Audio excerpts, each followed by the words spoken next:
কিছুদিন আগে বারুইপুর কাণ্ড ঘটে গেল। একটা বাচ্চা মেয়ে, যার স্কুলে পড়ার কথা, ফুটফুটে মেয়ে, তার বান্ধবীদের সঙ্গে খেলাধুলো করার কথা, তার উপরে নারকীয় অত্যাচার করে সেই বাচ্চাটাকে মেরে ফেললো। সেখানে যখন জনরোষ তৈরি হলো, জনরোষে একজন মারা গেল। প্রতিটা মৃত্যুই দুঃখজনক, কিন্তু আপনারা বুকে হাত দিয়ে বলুন, একটা ধর্ষক সে কি এই সভ্য সমাজে বাস করার যোগ্য? একটা ধর্ষক কি সভ্য সমাজে জায়গা পাওয়ার যোগ্য? যখন দিকে দিকে যখন আন্দোলন গড়ে উঠছে, প্রতিবাদ প্রতিরোধ গড়ে উঠছে, এই সরকার তখন পুলিশকে দিয়ে একটা এনকাউন্টার করালো। রাত্রে গেছিল ঘটনার পুনর্নির্মাণ করতে, সেই ঘটনার পুনর্নির্মাণ করতে যে সেখানে একজনকে এনকাউন্টার করলো। পরিবর্তে দেখা গেল কি, জনরোষে শিকার হওয়া যে ব্যক্তিটা মারা গেছিল, তার বাড়ির একজনকে চাকরি দিয়েছে। এই সরকারের নীতি এরকম। আপনাদের ঠিক করতে হবে আপনারা কোন দিকে যাবেন। নওশাদ সিদ্দিকী ভাইজানের গায়ে এখনো পর্যন্ত এক ফোঁটা কালি কেউ লাগাতে পারেনি। বুক চিতিয়ে বিধানসভায় প্রতিনিয়ত লড়ে চলেছে আমার আপনার জন্য। আমরা কি তার সঙ্গ দেব, নাকি তার পাশ থেকে সরে যাব? এটা আপনাদের ঠিক করতে হবে। আপনারা কার সঙ্গে থাকবেন? এই বিজেপি সরকারের সঙ্গে, না ওই খাতায় কলমে থাকা তৃণমূল সরকারের সঙ্গে? যে তৃণমূল দলটা এখন শুধুমাত্র খাতায় কলমে আছে, বাস্তবে দেখা যায় না। তাই আপনাদের কাছে অনুরোধ করে গেলাম, আবেদন রেখে গেলাম, আপনারা আসুন। আমাদের আইকন যুব সমাজের নওশাদ সিদ্দিকী ছোট ভাইজান, তার নেতৃত্বে আমরা আগামী দিন লড়াই সংগ্রাম গড়ে তুলব। বর্তমান সময়ে আমরা যে সময়ের মধ্যে দিয়ে চলেছি, উত্তরে কুচবিহার থেকে শুরু করে দক্ষিণে মেদিনীপুর, পূর্বে যদি বসিরহাট থেকে শুরু করি, পশ্চিমে আপনার বীরভূম, বাঁকুড়া, পুরুলিয়া, সমস্ত জায়গায় ভোট মিটে গেছে, কিন্তু একটাই আতঙ্ক এখনো বিরাজ করছে। আতঙ্কটা হলো ডিলিট ভোটার। আচ্ছা, আপনারা যারা এখানে আছেন, আপনারা একজন হাত উঁচু করে বলতে পারবেন যে 37 লক্ষ মানুষের নাগরিকত্ব ঠিক করার জন্য এতদিন পার হয়ে গেল।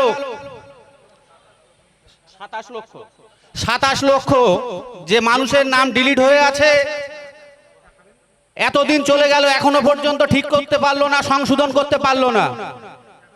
আচ্ছা, অন্নপূর্ণা ভান্ডারের 1,10,00,000 প্লাস মেয়েদের নামটা কি করে সংশোধন হলো, সঠিক করলো? আসলে এই সরকার চায় না যে মানুষ তার অধিকার বুঝে পাক। এই সরকার চায় না মানুষ সুখে শান্তিতে বসবাস করুক। এই সরকার চায় না মানুষ তার অধিকার বুঝে নিক। যার কারণে মানুষকে বিভ্রান্ত করার জন্য, মানুষকে সমস্যার মধ্যে জর্জরিত করে রাখার জন্য এই ভোটারগুলোকে এখনো পর্যন্ত নাগরিকত্ব নাম থেকে, তালিকা থেকে তারা বাদ রেখে দিয়েছে। আমার যারা বিজেপির বন্ধুরা যদি দূরের থেকে শুনতে পান, আপনারা আপনাদের নেতৃত্বকে জিজ্ঞাসা করবেন, আপনাদের সরকারটাকে জিজ্ঞাসা করবেন, 1,10,00,000 মানুষের নাম যখন 1 মাসের মধ্যে ঠিক করা গেল, এই 27 লক্ষ মানুষের নাম এখনো পর্যন্ত কেন ঠিক করা গেল না? 27 লক্ষ মানুষের নাম ঠিক করা যাবে, রাস্তা একটাই, সেটা দিল্লির যন্তর মন্তরে ছাত্ররা দেখিয়েছে। কেন্দ্রের ফ্যাসিস্ট সরকারের যে শিক্ষামন্ত্রী ছিল ধর্মেন্দ্র প্রধান, তাকে পদত্যাগ করিয়ে সেই আন্দোলন আমাদের পাড়ায় পাড়ায় করতে হবে, মহল্লায় মহল্লায় করতে হবে, রাস্তাঘাটে করতে হবে। এই 27 লক্ষ মানুষকে জন্য আমরা যদি পথে প্রতিনিয়ত নামি, এই 27 লক্ষ মানুষের জন্য আমরা যদি প্রতিবাদ প্রতিরোধ গড়ে তুলি, তাহলে কিন্তু এই পশ্চিম বাংলায় এই 27 লক্ষ মানুষ তার অধিকার ফিরে পাবে। আজকে নওশাদ ভাইজান একবার না একাধিকবার বিধানসভায় বলেছে, এদের নামগুলো দ্রুত সংশোধন করা হোক। হ্যাঁ, আমরা চাই না যে বাংলাদেশি তার নামটা উঠুক, আমরা চাই যে প্রকৃত ভারতীয় তার নামটা বাদ যাবে কেন? তার নামটা পেন্ডিং থাকবে কেন? তার নামটা ডিলিট লিস্টে কেন থাকবে? তার নামটা অবশ্যই তোলা দরকার। আজকের একটার পর একটা ভাউতাবাজি দিয়ে আসছে জুমলা সরকার। সেই সরকারের একটা বাচ্চা আমাদের পশ্চিমবঙ্গে এখন সরকার গঠন করে বসে আছে। ইলেকশনের আগে বলেছিল 200 ইউনিট করে বিদ্যুতের বিল মাফ।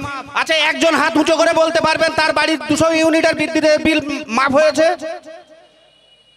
একজনের বিদ্যুতের বিল, বাড়ির বিল এখনো পর্যন্ত আপনাদের হয়নি, মাফ হয়নি।